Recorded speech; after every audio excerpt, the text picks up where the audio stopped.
Hello दोस्तों, welcome to my YouTube channel future rankers. तो कैसे हो आप लोग? आई होप कि आप लोग बहुत ही अच्छे होंगे और आप लोग अपने डीएलएड एग्जाम की तैयारी बहुत ही शानदार तरीके से कर रहे होंगे। तो मैं आपके लिए इस वीडियो में लेके आया हूं डीएलएड एग्जाम के लिए सोशल स्टडीज का टॉप 60 इंपॉर्टेंट क्वेश्चन। देखो, अब आपका एग्जाम 2-3 दिन में शुरू हो जाएगा, तो अब आप लोग जब तक आपका एग्जाम खत्म नहीं हो जाता है तब तक आप लोग पीछे का जितना पढ़े बस उसी का रिवीजन करते रहिए, क्योंकि अभी जो आप पढ़ेंगे ना एग्जाम से पहले वो आपके लिए संजीवनी बूटी की तरह काम करेगा। तो चलिए वीडियो स्टार्ट करते हैं, क्योंकि हम यहाँ पे करने वाले हैं सोशल स्टडीज के टॉप 60 क्वेश्चन। तो आप लोग बहुत ही अच्छे से जवाब देते रहिएगा। पहला सवाल है, हड़प्पा स्थित है, बताइएगा हड़प्पा जो है ये किस नदी पर स्थित है? सिंधु नदी पर, झेलम नदी पर, सरस्वती नदी पर या रावी नदी पर?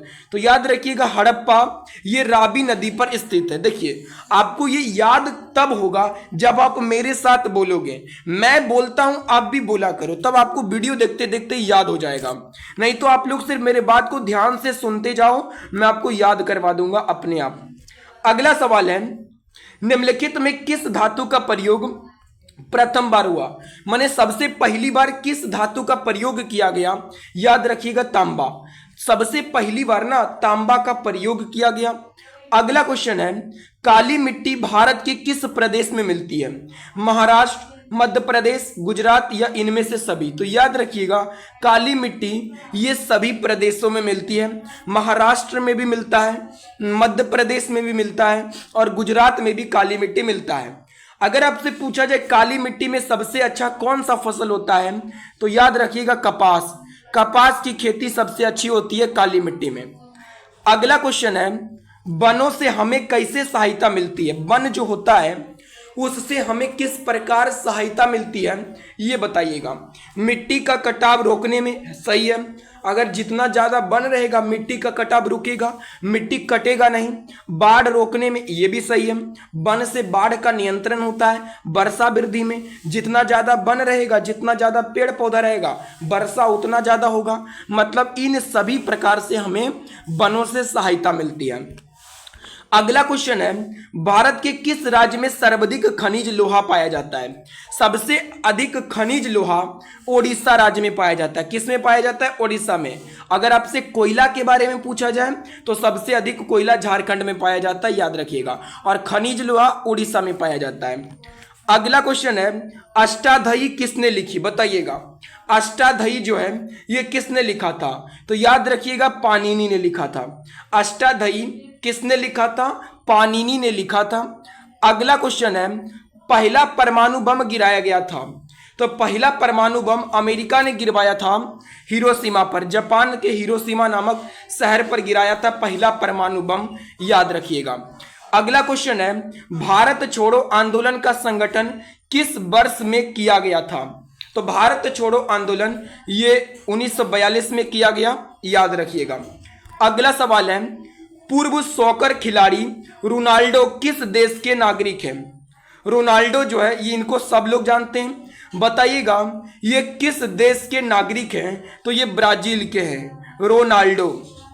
तो पूर्व सॉकर खिलाड़ी रोनाल्डो किस देश के नागरिक है? तो ब्राजील के नागरिक हैं, याद रखिएगा।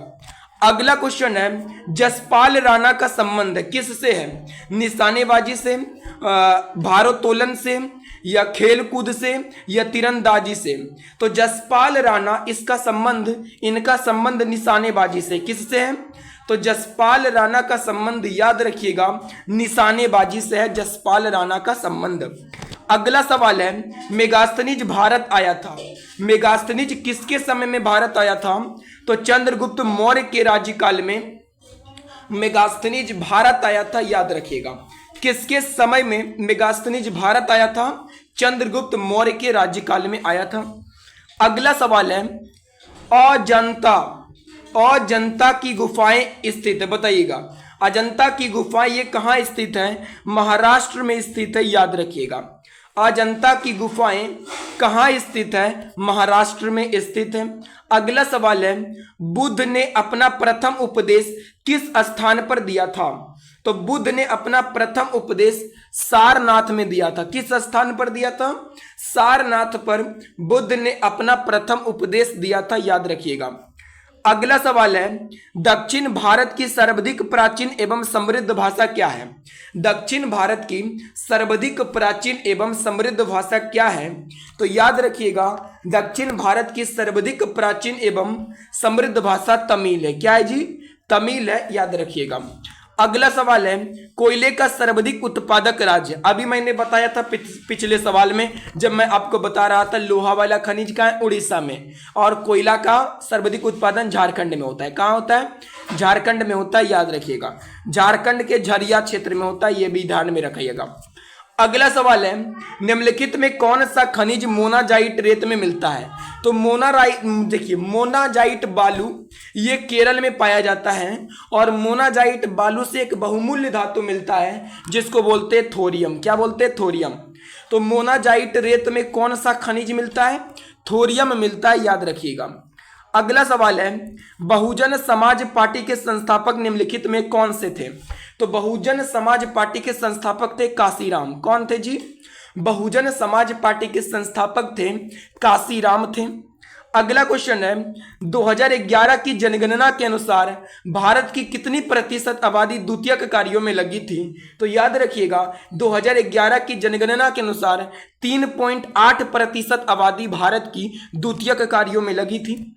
अगला सवाल है, मॉन्टेग्यू चेम्सफोर्ड सुधार योजना कब पारित किया गया? तो मॉन्टेग्यू चेम्सफोर्ड सुधार योजना ये 1919 में पारित किया गया। मॉन्टेग्यू चेम्सफोर्ड सुधार योजना 1919 में पारित किया गया। अगला क्वेश्चन है, विकास की स्थिति के आधार पर संसाधनों को डैश के रूप में वर्गीकृत किया जाता है? तो संभावित, रिजर्व, विकसित स्टॉक, इन सभी के आधार पर, विकास की स्थिति के आधार पर संसाधनों को बांटा गया है। अगला सवाल है, सिंधु घाटी लिपि की सूचना स्रोत ज्ञात होती है? तो याद रखिएगा, सिंधु घाटी लिपि की सूचना स्रोत जो है ये मुहरों से ज्ञात होती है। किससे ज्ञात होती है? सिंधु घाटी लिपि की सूचना स्रोत मुहरों से ज्ञात होती है। अगला सवाल है, निम्नलिखित में कौन सा वेद गद व पद दोनों में है? तो गद और पद दोनों में कौन सा वेद है? तो यजुर्वेद। याद रखिएगा, यजुर्वेद जो है ये गद और पद दोनों में देखने को मिलता है। अगला सवाल है, कौटिल्य का संबंध निम्नलिखित में किस विश्वविद्यालय से है? तो कौटिल्य का संबंध तक्षशिला विश्वविद्यालय से। किस विश्वविद्यालय से है? तक्षशिला विश्वविद्यालय से कौटिल्य का संबंध है, याद रखिएगा। अगला सवाल है, निम्नलिखित में से किस सिख गुरु को जहांगीर ने मृत्यु दंड दिया था? किस सिख गुरु को जहांगीर ने मृत्यु दंड दिया था? तो गुरु अर्जुन देव को दिया था, और ये सिख के 5वें गुरु थे गुरु अर्जुन देव, जिनको जहांगीर ने मृत्यु दंड दिया था। और गुरु गोविंद सिंह जो ये 10वें गुरु है, गुरु गोविंद सिंह, याद रखिएगा। तो सिख गुरु को, यानी कि कौन से सिख गुरु को जहांगीर ने मृत्यु दंड दिया था अगर पूछा जाए, तो गुरु अर्जुन देव को दिया गया। अगला सवाल है, निम्न में से किसने मुगल काल में ऐतिहासिक विवरण लिखा? मुगल काल में ऐतिहासिक विवरण किसने लिखा? तो गुलबदन बेगम ने लिखा था, याद रखिएगा जी। ऐतिहासिक विवरण लिखा था मुगल काल में गुलबदन बेगम ने लिखा था। किसने मुगल काल में ऐतिहासिक विवरण लिखा था? तो गुलबदन बेगम ने लिखा था। अगला सवाल है, सती प्रथा का निषेध किया गया। सती प्रथा, इसका निषेध 1829 ईस्वी में किया गया। सती प्रथा का निषेध माने इसको खत्म कर दिया गया कब? 1829 ईस्वी में। ये बहुत ही बेकार प्रथा थी सती प्रथा, जिसका निषेध 1829 ईस्वी में किया गया। अगला सवाल है, 1917 के कोलकाता अधिवेशन में कांग्रेस के अध्यक्ष कौन थे? तो कांग्रेस के अध्यक्ष थे एनी बेसेंट। कौन थे? तो 1917 के कोलकाता अधिवेशन में कांग्रेस के अध्यक्ष थे एनी बेसेंट थे, याद रखिएगा।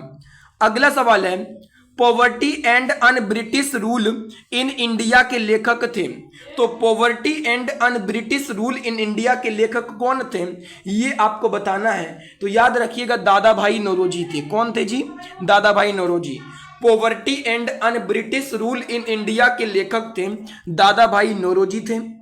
अगला सवाल है, वंदे मातरम के प्रथम संपादक कौन थे? तो वंदे मातरम के प्रथम संपादक थे अरविंद घोष थे। वंदे मातरम के प्रथम संपादक अरविंद घोष थे, याद रखिएगा। अगला सवाल है, भारत सरकार ने राष्ट्रगान को कब अधिकृत किया था? तो भारत सरकार ने राष्ट्रगान को 24 जनवरी 1950 को अधिकृत किया था।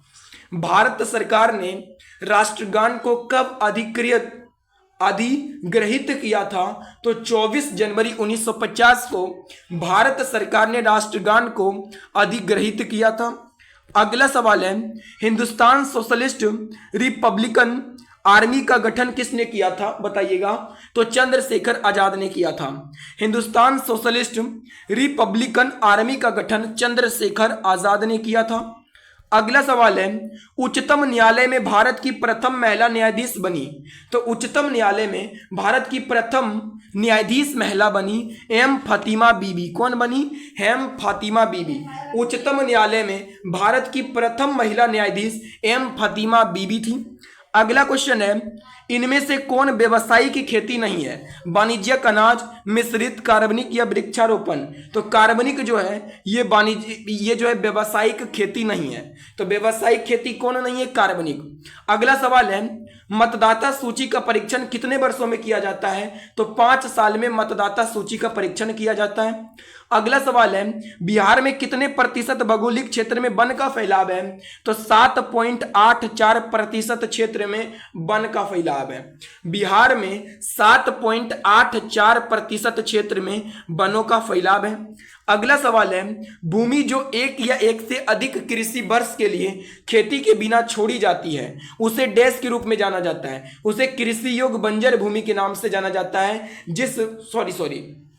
यहां पे हमसे सवाल दूसरा पूछा था कि वैसी भूमि जिसको एक से अधिक कम वर्षों के लिए एक से कम वर्षों के लिए खेती के बिना छोड़ दिया जाता है, एक से ज्यादा नहीं, एक से कम वर्षों के लिए खेती के बिना छोड़ दिया जाता है, उसको वर्तमान प्रति कहते हैं। उसको क्या कहते हैं? वर्तमान प्रति कहते हैं, याद रखिएगा।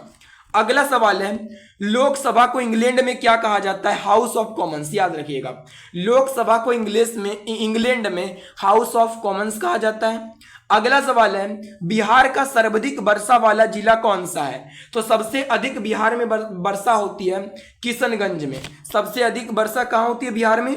किशनगंज में होती है, याद रखिएगा। अगला सवाल है, संसार की सबसे ऊंची सड़क कहाँ है? तो संसार की सबसे ऊंची सड़क उमलिंग ला दर्रा है। कौन सा है? लद्दाख में है। और लद्दाख में जो सड़क है संसार की सबसे ऊंची सड़क, उसका नाम है उमलिंग ला दर्रा, याद रखिएगा। अगला सवाल है, प्रथम विश्व युद्ध के बाद 14 सूत्री योजना किसने प्रस्तुत की थी? तो ये किया था वुड्रो विल्सन ने किया था, याद रखिएगा। प्रथम विश्व युद्ध के बाद 14 सूत्रों योजना ये वुड्रो विल्सन ने प्रस्तुत किया था। अगला सवाल है, सम्राट अशोक ने अपनाया था, बताइएगा। सम्राट अशोक ने किस धर्म को अपनाया था? मुस्लिम धर्म को, बौद्ध धर्म को, जैन धर्म को या ईसाई धर्म को? बौद्ध धर्म को अपनाया था। सम्राट अशोक ने बौद्ध धर्म को अपनाया था, याद रखिएगा। अगला सवाल है, कौटिल्य ने रचना की, तो अर्थशास्त्र के रचयिता कौन है? कौटिल्य को कहा जाता है। अगला सवाल देखिए क्या है, अमीर खुसरो किसके शिष्य थे? बताइएगा। अमीर खुसरो ये किसके शिष्य थे? तो शेख निजामुद्दीन औलिया के शिष्य थे। अमीर खुसरो ये शिष्य थे शेख निजामुद्दीन औलिया के शिष्य थे, याद रखिएगा अमीर खुसरो। अगला सवाल है, दिल्ली के लाल किले का निर्माण करवाया था, तो दिल्ली के लाल किले को शाहजहां ने बनवाया था। किसने बनाया था? शाहजहां ने बनवाया था, याद रखिएगा। अगला सवाल है, दिल्ली के अंतिम मुगल बादशाह थे, तो दिल्ली के अंतिम मुगल बादशाह का नाम है बहादुर शाह जफर। क्या है जी? बहादुर शाह जफर। दिल्ली के अंतिम मुगल बादशाह कौन थे? बहादुर शाह जफर थे। अगला सवाल है, कस्तूरबा गांधी किसकी धर्म पत्नी थी? तो जो कस्तूरबा गांधी है ये महात्मा गांधी की धर्म पत्नी थी, याद रखिएगा। कस्तूरबा गांधी किसकी धर्म पत्नी थी? महात्मा गांधी की। अगला सवाल है, पलासी का युद्ध कब हुआ था? 1757 में हुआ था। पलासी का युद्ध कब हुआ था? 1757 में। अगला सवाल है, भारत को स्वतंत्रता प्राप्त हुई 15 अगस्त 1947 को भारत स्वतंत्र हुआ था। अगला सवाल है, यदि हमारे माता पिता दोनों अथवा दोनों में से कोई एक भारतीय नागरिक हो तो हम हो जाते हैं, तो हम भी क्या हो जाएंगे? तो हम भी जो है जन्मजात नागरिक हो जाएंगे। यानी कि अगर हमारे माता पिता या दोनों में से कोई एक, मम्मी या पापा, भारत के नागरिक हो तो हम भी जो है भारत के नागरिक ही बन जाते हैं कि नहीं। अगला सवाल है, लोकतांत्रिक सरकार व शासन व्यवस्था है जिसमें क्या होता है? तो लोकतांत्रिक सरकार व शासन व्यवस्था है जिसमें सामान्य नागरिकों की भागीदारी होती है, मानी सभी नागरिकों की भागीदारी होती है लोकतांत्रिक सरकार में। याद रखिएगा। अगला सवाल है, बड़े नगरों में स्थानीय स्वशासन की संस्थाएं कहलाती है। तो बड़े नगरों में स्थानीय स्वशासन की संस्थाएं नगर निगम कहलाती है। जो बड़े बड़े नगर है ना, उसमें स्थानीय स्वशासन की संस्थाएं नगर निगम कहलाती है। अगला सवाल है, पंचायत समिति के प्रशासन का प्रबंध एक सरकारी अफसर करता है जिसे क्या कहते हैं? बताइएगा। पंचायत समिति के प्रशासन का प्रबंध एक सरकारी अफसर करता है जिसे क्या कहते हैं? तो प्रखंड विकास अधिकारी, बीडीओ कहते हैं। पंचायती समिति के प्रशासन का जो प्रबंध कर यानी कि करवाता है सरकारी अफसर, उसको प्रखंड विकास अधिकारी, बीडीओ कहा जाता है। अगला सवाल है, भारतीय संविधान के जनक। तो भारतीय संविधान के जनक doctor BR Ambedkar, doctor Bhimrao Ambedkar को कहा जाता है। अगला सवाल है, देखिएगा क्या है, भारतीय संविधान ने भारतीय नागरिकों को कितने मौलिक अधिकार प्रदान किए? तो 6। भारत के संविधान ने भारत के नागरिकों को 6 मौलिक अधिकार प्रदान किए। अगला सवाल है, भारत में स्थित लोनार झील किस प्रकार का एक झील है? तो भारत में स्थित कौन सा है? लोनार झील ये क्रेटर झील है। कौन सा झील है? क्रेटर झील। भारत में स्थित लोनार झील ये एक प्रकार का क्रेटर झील है। अगला सवाल है, संविधान के किस भाग में मौलिक कर्तव्य का जिक्र है? तो भाग 4। भाग 4 के क में मौलिक कर्तव्य का जिक्र है। संविधान के भाग 4 के क में मौलिक कर्तव्य का जिक्र है। अगला सवाल है, स्वतंत्र एवं निष्पक्ष चुनाव कराने की जिम्मेदारी किसकी है? तो देखिए, मैंने आपको ट्रिक दिया था, जितने भी चुनाव से रिलेटेड चीज होता है वो चुनाव आयोग करवाता है, याद रखिएगा। अगला सवाल है, अंतरराष्ट्रीय मुद्रा कोष IMF का मुख्यालय कहाँ है? तो अंतरराष्ट्रीय मुद्रा कोष IMF का मुख्यालय वाशिंगटन DC में है, जो कि अमेरिका की राजधानी भी है। अगला सवाल है, किस बात से स्पष्ट होता है कि बिहार में लोकतंत्र की जड़ें गहरी हैं? तो वैशाली का लिच्छवी गणतंत्र से यह स्पष्ट होता है कि बिहार में लोकतंत्र की जड़ें गहरी है। अगला सवाल है और लास्ट सवाल है आज का, मानचित्र में नीले रंग द्वारा किस भाग को दिखाया जाता है? तो जल को दिखाया जाता है, याद रखिएगा। तो ये थे सोशल स्टडीज के टॉप 60 क्वेश्चन। अगर आपको वीडियो अच्छा लगा तो वीडियो को लाइक और चैनल को सब्सक्राइब कर दीजिएगा, और जब तक आपका एग्जाम खत्म नहीं हो जाता है तब तक आप लोग हमारे चैनल से जुड़े रहिएगा। और मैं जितना भी वीडियो बनाता हूँ सोशल स्टडीज, साइंस और हिंदी का, मैं तीन ही यानी कि तीन ही सब्जेक्ट का तैयारी करवाता हूँ।